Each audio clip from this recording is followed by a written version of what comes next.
2005 में जब बीजेडी और बीजेपी सरकार बनी तो वायदा किया था हर ब्लॉक में 35% इरिगेशन फैसिलिटीज हम देंगे 2011 और 12 तक। 20 साल से ये वायदा अभी अधूरा है।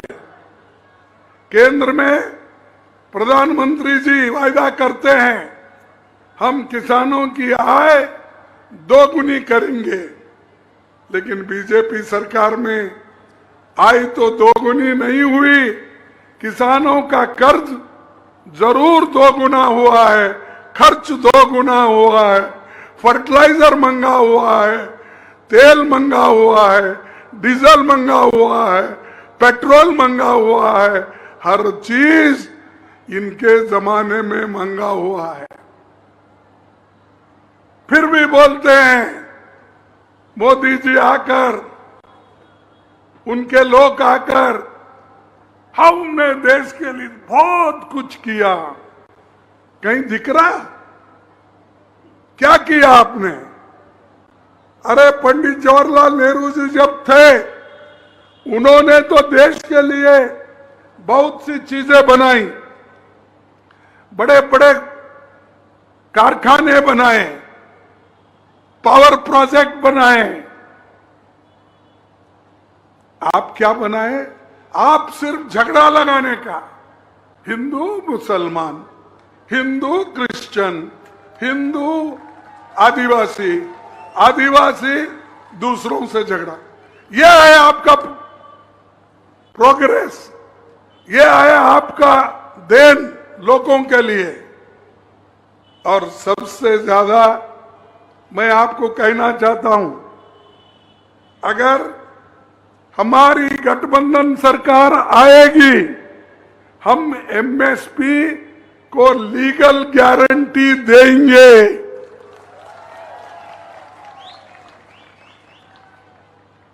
किसानों के लिए कर्ज माफ करेंगे। हमने यूपीए सरकार में 72,000 करोड़ रुपए किसानों का कर्ज माफ किया था जब सोनिया गांधी और मनमोहन सिंह थे। खेती को जीएसटी मुक्त कर देंगे, ट्रैक्टर को जीएसटी, फर्टिलाइजर पे जीएसटी, डीजल जो किसानों को होना उस पे जीएसटी, हर चीज आज महंगी कर दिए। किसानों के जगह अगर आप होते तो ये सब करते हैं। आपने अमीरों का कर्ज माफ किया, 16 लाख करोड़ अमीरों का कर्ज माफ किया, गरीबों का 10 पैसे भी माफ नहीं किया तुम। और बड़ी बड़ी बात करते हैं। इसीलिए तो हमारा कहना है हम गरीबों के वोट हैं और बीजेपी और बीजेडी अमीरों के तरफ काम कर रहे हैं। आपको मालूम है इंदिरा गांधी जी ने क्या कहा था? देश के लिए उन्होंने अपना जीवन कुर्बान किया। वो मर गई, लेकिन उन्होंने बोला मेरा एक एक खून का खतरा इस देश को मजबूत बनाएगा। तुम्हारे पास क्या है?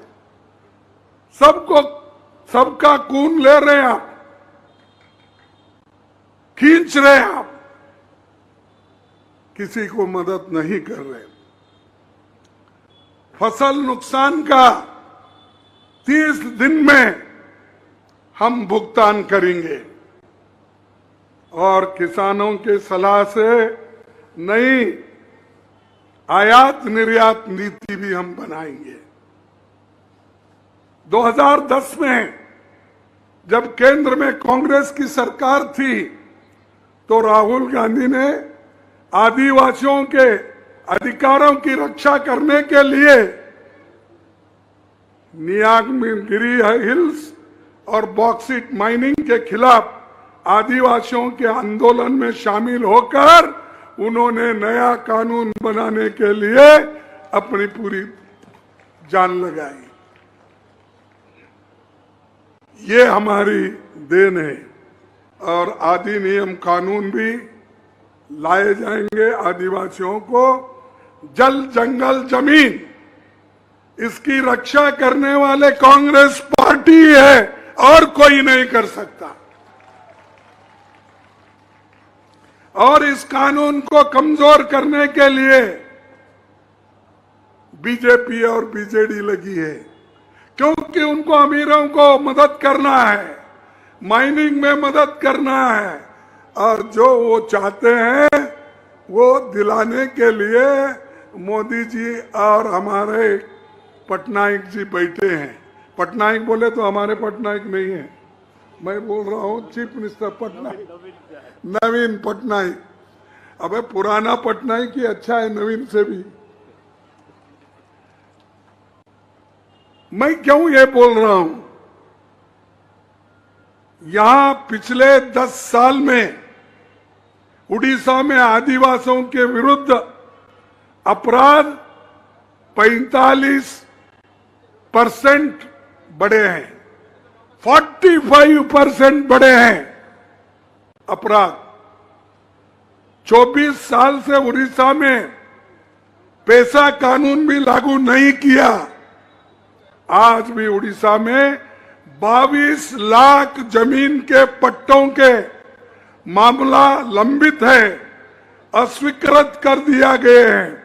ये सब गरीबों के हैं और गरीबों को ये काम आपने करने में कोताही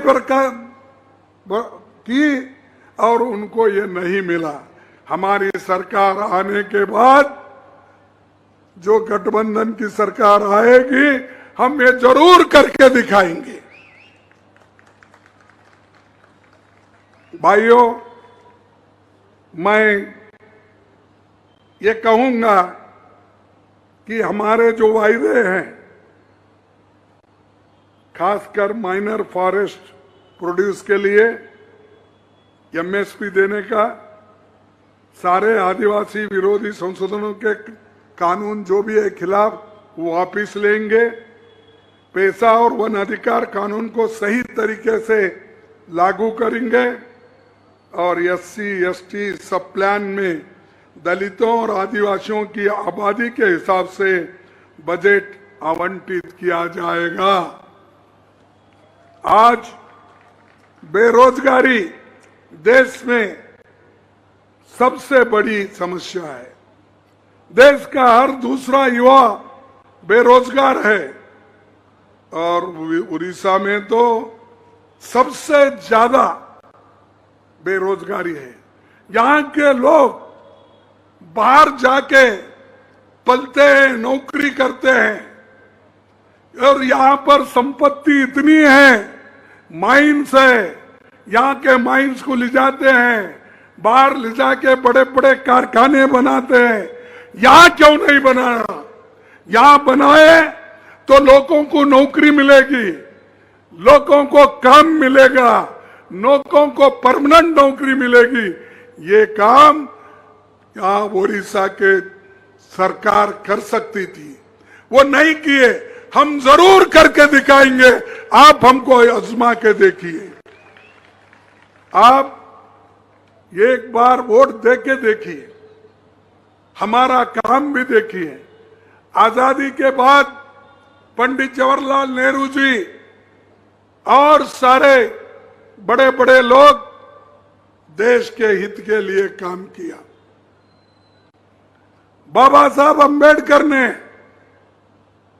इस देश का संविधान बनाया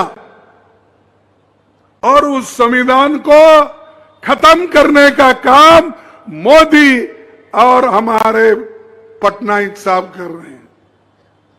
अगर ये जो है रिजर्वेशन चले गया दलितों का, आदिवासियों का, बैकवर्ड क्लास का, फिर आप कहां रहेंगे? फिर गुलामी में जाएंगे। फिर ब्रिटिश के जमाने में आपकी हालत क्या थी, वही आप बनेंगे।